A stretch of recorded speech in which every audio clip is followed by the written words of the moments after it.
Hello everyone, this is Deepshree and जैसे कि आप लोगों को पता होगा कि IBPS RRB का नोटिफिकेशन आउट हो गया है एंड आई होप कि आप लोगों ने प्रिपरेशन भी स्टार्ट कर दी होगी। सो IBPS RRB मेंस में चाहे PO हो या क्लर्क हो, हमें एक ऑप्शन मिलता है लैंग्वेज का कि उसमें हम हिंदी या इंग्लिश में से किसी एक को अटैम्प्ट कर सकते हैं। सो किन कैंडिडेट्स को हिंदी अटैम्प्ट करना चाहिए, किसे इंग्लिश अटैम्प्ट करना चाहिए, उसी के लिए आज मैंने ये वीडियो बनाया है। सो देख लीजिए कि मैंने क्या अटैम्प्ट किया था और आपके लिए क्या अटैम्प्ट करना सही होगा। ठीक है, सो स्पेशली पहले हम वो बात कर लेते हैं कि हिंदी से अटैम्प्ट करना चाहिए। ठीक है, सो इसमें मैंने 3 कैटेगरी में डिवाइड कर लिया है कैंडिडेट्स को। सबसे पहले तो जो हिंदी में बेस्ट होते हैं, ठीक है, ऐसे कैंडिडेट्स जिन्होंने हिंदी पढ़ा हुआ है, किसी और एग्ज़ाम के लिए कभी हिंदी की प्रिपरेशन की है, उन्हें हिंदी अटैम्प्ट करना चाहिए। ठीक है, जो ऑलरेडी हिंदी के प्रिपरेशन किसी एग्ज़ाम के लिए करे हुए हैं। और सेकंड कैटेगरी में वो बच्चे आ जाते हैं जिनकी इंग्लिश अच्छी नहीं है, जो हमेशा से ही इंग्लिश से भागते हुए आते हैं कि इंग्लिश में कम स्कोर आ रहा है। तो उनके लिए ये बहुत अच्छा मौका होता है क्योंकि यहाँ पर ऑप्शन होता है, हम इंग्लिश को छोड़कर हिंदी अटैम्प्ट कर सकते हैं। तो ऐसे कैंडिडेट्स को भी हिंदी चूज़ करना चाहिए। अब थर्ड कैटेगरी के जो बच्चे होते हैं, इसमें मेजॉरिटी ऑफ कैंडिडेट्स इसी कैटेगरी से बिलोंग करते हैं। इसी में मैं भी थी कि जिनकी हिंदी भी ठीक ठाक होती है और इंग्लिश में भी वो अच्छा खासा स्कोर कर लेते हैं, एवरेज मार्क्स आ जाते हैं दोनों में ही। सो ऐसे कैंडिडेट्स को क्या चूज़ करना चाहिए? फ़र्स्ट ऑफ़ ऑल मैं ये बताती हूँ कि मैंने क्या चूज़ किया था। सो मैंने हिंदी चूज़ किया था। ऐसा नहीं है कि इंग्लिश नहीं पढ़ी थी, बाकी SBI PO का भी एग्ज़ाम हुआ था मेरा, IBPS का भी हुआ था, उसमें मैंने इंग्लिश अटैम्प्ट किया था क्योंकि उसमें ऑप्शन ही नहीं होता है। और इसमें RRB में मैंने हिंदी चूज़ किया था।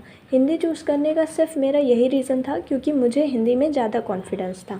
तो आप भी थर्ड कैटेगरी में अगर आप हैं तो सबसे पहले आप ये देखिए कि हिंदी और इंग्लिश में आप किस सेक्शन में ज़्यादा स्कोर कर सकते हैं। ठीक है, क्योंकि अगर आपने कोई भी गलत सेक्शन चूज़ कर लिया तो आपकी ओवरऑल कट ऑफ पे स्कोर पे ज़्यादा फ़र्क पड़ेगा, है ना। आप उस सब्जेक्ट को चूज़ करिए जिसमें आप ज़्यादा अच्छा स्कोर कर पाएँ।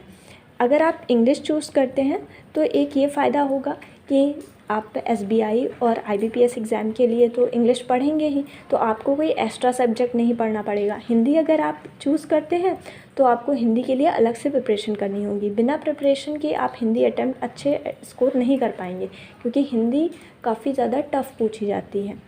तो अगर आप कोई एक्स्ट्रा सब्जेक्ट नहीं पढ़ना चाहते हैं, इंग्लिश को ही कंटिन्यू करना चाहते हैं, तो आप इंग्लिश चूज़ कर लीजिए। ये आपके और भी एग्ज़ाम्स के लिए हेल्पफुल होगी। ठीक है, और अगर आपको इंग्लिश में ज़्यादा कॉन्फिडेंस नहीं है, जैसे कि मुझे, अगर मेरा ये सोचना था कि अगर मैं हिंदी को अच्छे से प्रिपेयर कर लूँगी तो मैं हिंदी में ज़्यादा अच्छा स्कोर कर पाऊँगी, इसलिए मैंने हिंदी चूज़ करी थी। तो आपको भी ये देखना है कि आप किस सेक्शन में ज़्यादा अच्छा स्कोर कर पाएंगे। ठीक है, इसके लिए आप क्या कर सकते हैं, मॉक दे सकते हैं। मॉक एक बार आप RRB PO मेंस का एक बार हिंदी में मॉक दीजिए जिसमें हिंदी सेक्शन हो, और एक बार आप मॉक दीजिए जिसमें इंग्लिश सेक्शन हो। फिर आप देखिए, कंपेयर करिए कि किस में आपके मार्क्स ज़्यादा अच्छे आ रहे हैं। और ये भी है कि जो मॉक होते हैं उसमें हिंदी का सेम एग्जैक्ट लेवल नहीं होता। वो जो आप कभी रिज़ल्ट जब आया था तो कैंडिडेट्स के कमेंट्स देखिए, वो लोग बताते हैं कि जो ऑलिव बोर्ड पर, अड्डा पर जिनके 35-30 के बीच में मार्क्स आते थे, उनके एक्चुअल एग्ज़ाम में 10 to 12 ही मार्क्स आ पाए।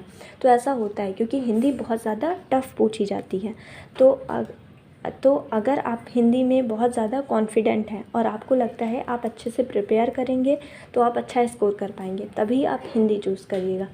और अदरवाइज़ आप इंग्लिश चूज़ करिएगा क्योंकि इंग्लिश में अच्छा स्कोर करना एज़ कम्पेयर टू हिंदी काफ़ी ईजी होता है क्योंकि इंग्लिश ईजी पूछी जाती है।